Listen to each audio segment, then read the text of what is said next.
भाग 18 दिल दोस्ती और प्यार। रात के 9 बजे बज चुके थे। राघव और रिया अपने ऑफिस का सारा काम करके घर आ गए थे।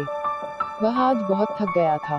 पूरा दिन परेशान रहने की वजह से उसके सिर में भी बहुत दर्द हो गया था। उसकी आंखें भारी होने लगी थी और उसे बहुत तेज नींद आ रही थी। मिसेज सिंघानिया, अरे राघव और रिया आ गए, तुम दोनों फ्रेश हो जाओ और जल्दी से डिनर के लिए नीचे आ जाओ। रिया और राघव अपने अपने रूम की तरफ बढ़ गए। राघव थके होने के कारण अपने रूम में जाकर सीधा अपने बेड पर लेट गया और अपनी आंखें बंद कर ली। वह धीरे धीरे नींद के आगोश में चला गया। उसे पता ही नहीं चला कब उसकी आंख लग गई। मिसेज सिंघानिया ने राघव को आवाज लगाई, पर जब काफी देर तक राघव नहीं आया तो रिया बोली, वह मेरे भाई हैं, मेरे बुलाने से ही आएंगे, आप दोनों रुको, मैं बुलाकर लाती हूँ। मिसेज सिंघानिया, हाँ भाई, हमारे बुलाने से कहाँ आएगा वह। रिया मुस्कुराकर राघव के रूम की तरफ बढ़ गई। रूम में पहुंचकर वह राघव को आवाज लगाने ही वाली थी कि उसने देखा राघव सो चुका है। वह राघव को ऐसे सोते देखकर मुस्कुरा दी और राघव के पास आकर खड़ी हो गई। उसने नीचे बैठकर राघव के पैर से उसके जूते निकाले और धीरे धीरे पैरों को बेड के ऊपर रख दिया। सिर के नीचे तकिया रखा और राघव के ऊपर एक चादर उड़ाकर उसके पास बैठ गई। वह मन में सोचने लगी, अगर आज सांची होती तो यह सब काम मुझे न करना पड़ता। एक बात के लिए खुशी भी होती है कि भाई को उनका प्यार मिल जाता, पर अगले पल ही दुख भी होता है, फिर भाई मुझसे दूर हो जाते। पता नहीं भाई के जीवन में कौन सी लड़की आएगी और वह कहीं मुझसे भाई को दूर ना कर दे। वह सोच ही रही थी कि सोते सोते उसकी भी आंख लग गई, क्योंकि आज पूरे दिन वह भी बहुत परेशान थी और बहुत थकी हुई थी। Mrs and Mr Singhania Raghav और रिया के आने का इंतजार कर रहे थे। जब काफी देर तक वह दोनों नहीं आए तो दोनों ऊपर देखने चले आए। दोनों ने जब देखा रिया और राघव सो रहे हैं तो वह मुस्कुरा दिए और दोनों के पास आकर बैठ गए। मिस्टर सिंघानिया, आज बहुत काम किया, इन्होंने थक चुके हैं तो शायद सो गए। जब भी राग की तरफ देखता हूँ तो बहुत बुरा लगता है। इसे अब जीवन साथी की जरूरत है, पर यह सांची के अलावा किसी और के बारे में सोच भी नहीं सकता। और एक यह इसकी लाडली बहन जिस पर यह अपनी जान छिड़कता है, यह तो कभी राघव को खुद से दूर जाने ही नहीं देती। उसने तो साफ इनकार कर दिया है कि शादी ही नहीं करेगी। मिसेज सिंघानिया, पता नहीं इन दोनों का क्या होगा। भगवान ने इन दोनों की जिंदगी कैसे लिख रखी। भगवान मेरे बच्चों को कभी अब कोई दुख ना दे। मिस्टर एंड मिसेज सिंघानिया की आंखें बंद हो गई। दो वक्त तो बाहर आ गए कि कहीं रिया और राघव की आंख न खुल जाएगी। उधर रिया और राघव दोनों बहुत गहरी नींद में सो रहे थे। रिया अपनी बेटे जमीन पर बैठी हुई कुछ के आने का इंतजार कर रही थी। कुछ आज हिना के साथ था, इसलिए आने में लेट हो गया। वह काफी देर तक उसका इंतजार करती रही, पर कुछ नहीं आया। इंतजार करते करते ही उसे रात के 10 बजे बज गए। उसकी आंखों से आंसू बह चले थे तो अपना दिल संभालने के लिए उसने राघव के पास फोन किया। राघव और रिया बहुत गहरी नींद में सो रहे थे और राघव का फोन साइलेंट मोड पर था तो वह फोन नहीं उठा पा रहा था। रिया ने राघव को कम से कम 20 मिस कॉल कर दी थी। रिया अब बहुत ज्यादा उदास हो गई थी और अपने चेहरे को अपने हाथों में लेकर रोने लगी। हिना और कुश अब अपने अपने घर के लिए निकल पड़े थे। हिना अपने घर पहुंच गई थी तो कुश अपने घर के लिए निकल पड़ा। वह रास्ते में सोचता ही आ रहा था, आज मैं बहुत लेट हो चुका हूँ। रिया मेरा इंतजार कर रही होगी क्योंकि रात का टाइम हमारा होता है और मैंने बहुत बड़ी गलती कर दी। पता नहीं रिया मेरे बारे में क्या सोच रही होगी। वह तो है भी छिपकली मेरा पूरा इंतजार कर रही होगी अपनी तबीयत की फिक्र छोड़कर। वह मुस्कुरा देता है और फिर तेज स्पीड में गाड़ी को घर की तरफ बढ़ा देता है। रिया कुश का इंतजार कर रही होती है, पर वह बहुत उदास हो चुकी थी। उससे अपनी उदासी सहन नहीं हो रही थी तो वह छत के ऊपर दीवार पर खड़ी हो गई। उसने अपने दोनों हाथ फैला लिए। तेज हवा चल रही थी जो रिया के कानों में कुछ कहते हुए जा रही थी। रिया उन हवाओं की आवाज को सुनने की कोशिश कर रही थी। रिया ने अब एक लंबी और गहरी सांस ली और छत से छलांग लगा दी। रिया हड़बड़ा कर उठ गई। इंतजार करते करते उसे नींद आ गई थी तो वह वहीं बैठकर सो गई। वह यह सपना देखकर बहुत घबरा गई। वह पसीने से पूरी भीग गई थी। डर के मारे वह अपनी जगह से हिल भी नहीं पा रही थी। ऐसा कदम उठाने के बारे में तो मैं सोच भी नहीं सकती। यह कैसा सपना था? कहीं कुछ बुरा होने वाला तो नहीं है? कुछ ठीक तो होगा। वह अभी तक नहीं आया। वह बार बार कुछ को फोन लगाए जा रही थी, पर हर बार उसे निराशा ही हाथ लगती। कुछ का फोन स्विच ऑफ आ रहा था। वह बहुत घबरा गई थी तो अपने रूम की तरफ बढ़ने लगी। रिया ने अपना पहला ही कदम बढ़ाया था कि किसी ने आवाज दी, अरे इतनी देर इंतजार किया और अब जब आया हूँ तो जा रही हूँ। रिया ने जब पीछे पलटकर देखा तो कुछ उसके सामने खड़ा था। रिया डर चुकी थी तो उसने भागकर कुश को अपने गले से लगा लिया। शनि भी रिया को अपनी बाहों में भर लिया और बोला, छिपकली मैंने तुमसे आराम करने के लिए कहा था ना, तो फिर यहाँ बैठकर मेरा इंतजार क्यों कर रही थी? रिया, मुझे नींद नहीं आ रही थी, मैं आज पूरा दिन सो गई थी। ठीक है, मैं अपने रूम में जाती हूँ, रिया उदास होते हुए बोली। कुश, पर अब तो मैं आ गया हूँ ना, तो मुझसे बात कर लो, आज पूरा दिन तुमसे बात नहीं हुई मेरी।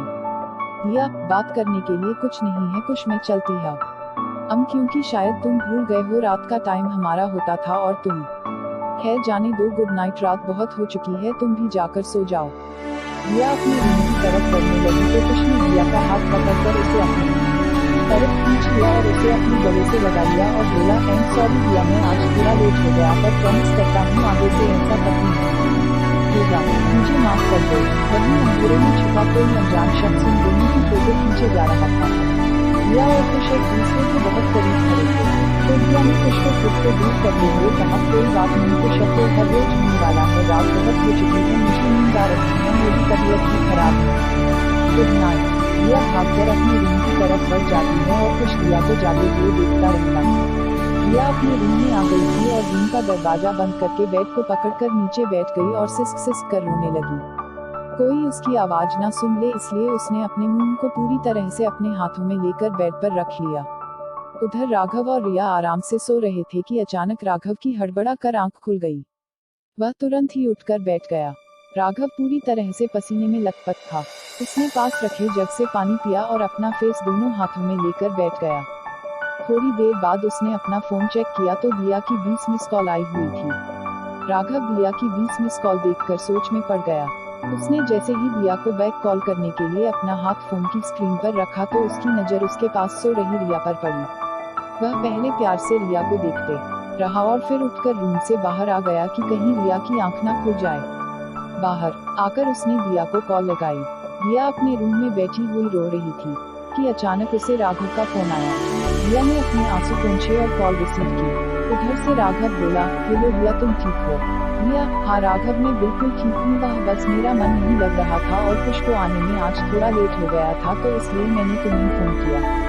राघव, एम सॉरी रिया, आज ऑफिस में बहुत परेशान था और काम की वजह से थक चुका था तो घर आते ही सो गया, फोन साइलेंट मोड पर था इसलिए तुम्हारा फोन नहीं उठा पाया। रिया, कोई बात नहीं राघव, इट्स ओके। राघव, क्या हुआ रिया, सब ठीक तो है ना? रिया अब अपने आंसू रोक नहीं पाई और उसने रोना शुरू कर दिया। राघव उसका ऐसे रोना सुनकर बहुत परेशान हो गया और बोला, सब ठीक है ना रिया, बोलो तुम ऐसे रो क्यों रही हो? रिया ने अब सारी बात राघव को बता दी और रोने लगी। राघव, घबराओ मत रिया, कल तुम्हारे कॉलेज की छुट्टी है और मेरे ऑफिस की, अब कल का दिन तुम्हें मेरे साथ बिताना है और कुश की आंखों के सामने सब ठीक हो जाएगा, तुम घबराओ मत। रिया, तुम्हें पूरा यकीन है राघव यह प्लान काम करेगा? राघव, रिया, मैंने तुमसे एक बार कहा था ना राघव, जिंदगी में सिर्फ एक बार हारा है और उसमें मैंने अपना सब कुछ खो दिया, उसके बाद से मैंने कभी हार मानना नहीं सीखा और मुझे पूरा भरोसा है कि हमारी जीत होगी। Riya, thank you so much Raghav. Raghav, thank you नहीं, मुझे कुछ और चाहिए। रिया, क्या? राघव, यही कि तुम अब नहीं रोओगी। रिया मुस्कुराकर, ओके। राघव, गुड, अब रात बहुत हो गई, तुम सो जाओ। Riya, okay, good night. Raghav good night कहकर फोन कट कर देता है और वापस अपने रूम में आकर रिया का हाथ अपने हाथ में लेकर बैठ जाता है। वह रिया को खामोशी से देखे जा रहा था। अगर तुम ना होती रिया तो शायद मैं कभी अपने आप को संभाल नहीं पाता। तुम दुनिया की बेस्ट बहन हो, मैं तुम्हें खुद से कभी दूर नहीं जाने दूंगा और तुम्हारे होने वाले बच्चे तो भी यही रखूंगा। राघव मुस्कुरा दिया और फिर रिया के साइड में लेट गया। देखते ही देखते उसे नींद आ गई। कुश घर आ गया था और अपने रूम की तरफ बढ़ने लगा कि अचानक उसे आवाज आई, इस वक्त कहाँ से आ रहे हो? शनि अपनी नजर घुमाई के सामने सुमन खड़ी थी। वह बोला, अरे मैं आप सो नहीं। सुमन, जिसका जवान बेटा घर से बाहर है उस माँ को नींद कैसे आ सकती है? कुश अपनी माँ के गले लगते हुए, अरे मैं, मुझे कुछ नहीं होगा, आप प्लीज अपनी सेहत का ख्याल रखा करो, अब तक तो आपको सो जाना चाहिए था। सुमन की आंखें नम थी। वह बोली कि इतनी रात को किससे मिलकर आता है? कुश सुमन को कुछ बताना नहीं चाहता पर सुमन के बार बार पूछने पर उसको बताना पड़ा। माँ, वो मैं हिना से प्यार करता हूँ और उससे मिलकर आता हूँ। सुमन, यह तू क्या बकवास कर रहा है? तू अच्छी तरह से जानता है कि मैंने और तुम्हारे पापा ने दिया के मम्मी पापा को प्रॉमिस किया है कि दिया ही इस घर की बहू बनेगी। और तू? खुश माँ, आपने प्रॉमिस क्यों किया था? मैं और दिया बस अच्छे दोस्त हैं और कुछ नहीं। दिया के भी अपने कुछ अरमान होंगे, वह भी कुछ चाहती होगी और मेरे भी कुछ अपने अरमान हैं। मैं शादी करूंगा तो सिर्फ हिना से। इतना सुनते ही सुमन का कुश पर हाथ उठ पड़ा। कुश ने सुमन की तरफ एक बार नम आंखों से देखा और फिर अपने कमरे की तरफ बढ़ गया। सुमन कुश को पुकारती रही पर कुश ने अनसुना करके अपने रूम में जाकर दरवाजा बंद कर लिया और चुपचाप बेड पर लेट गया। उसकी आंखों से आंसू बहने लगे थे, क्योंकि एक तो वह दिया से बात नहीं कर पाया था, उसे दिया की बहुत याद आ रही थी। पास होते हुए भी वह दिया से बहुत दूर था और आज उसकी ही माँ ने उसके ऊपर हाथ उठाया। यह सब सोच ही रहा था कि सोचते सोचते उसे नींद आ गई।